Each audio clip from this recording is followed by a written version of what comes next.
Welcome to the Salmon Runs YouTube. Enjoy the video. You begin by making sure the device actually supports Edge Touch and has the latest firmware. This avoids odd behavior.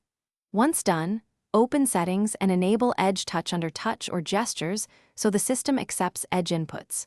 Make sure to clear any screen protectors or thick cases that press sensors. You want direct contact at the bezel. Now place your hand where you'll perform the gesture and try a light swipe to confirm the feature responds before moving on. You now configure the middle pieces, sensitivity and gesture mapping, because these determine reliability. Start by setting sensitivity to medium and test a few swipes.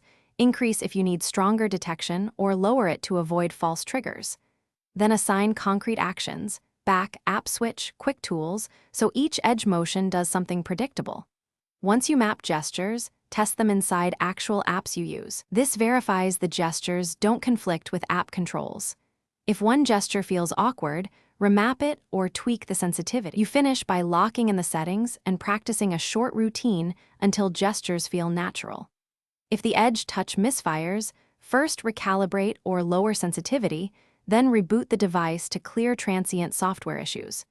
Make sure to test without a case and with a different user profile to isolate hardware versus settings problems.